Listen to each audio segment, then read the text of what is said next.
Right? That's the goal for us to be a digital first publication. And we Tamara can't do Zellars that Buck, here. and I am an associate professor in the Department of Mass Media.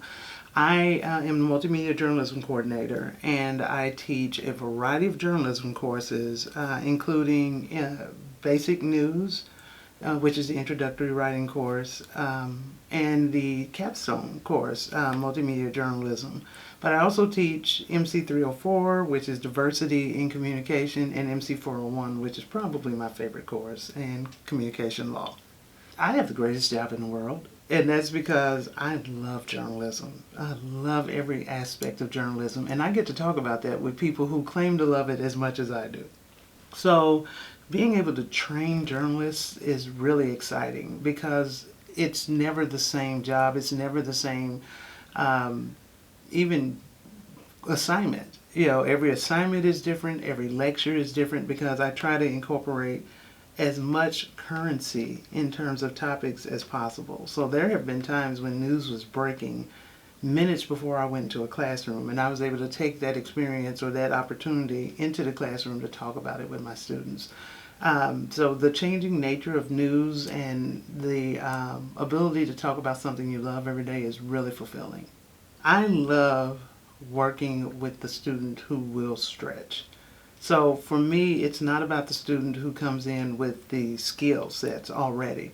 I can take a student who doesn't know anything about journalism but has the drive and will try everything that's thrown at them and benefit from that and grow from it. That's the student I love to teach.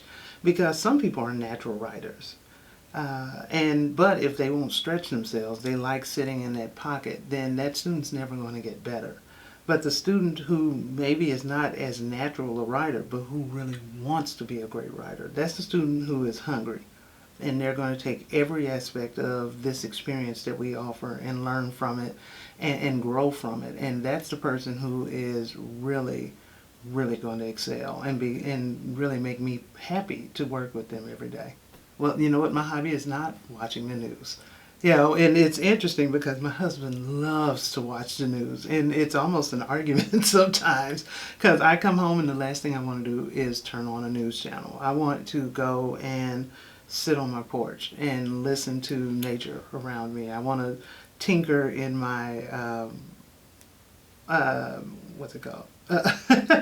Herb garden. I want to tinker in my herb garden, and one thing I love to do is read non-fiction.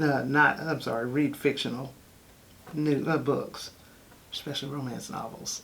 I'm a romantic at heart, and so sitting around reading 2 or 3 books a week is absolutely something that I do all the time. I had to actually buy me a Kindle account because I was reading so much. So for $10, I can read all the books I want. And that's only because I'm too lazy to go to the library and check out books. So I pay for the opportunity to do so. So laying around reading, playing, listening and playing in nature, digging in my herb garden. That's it.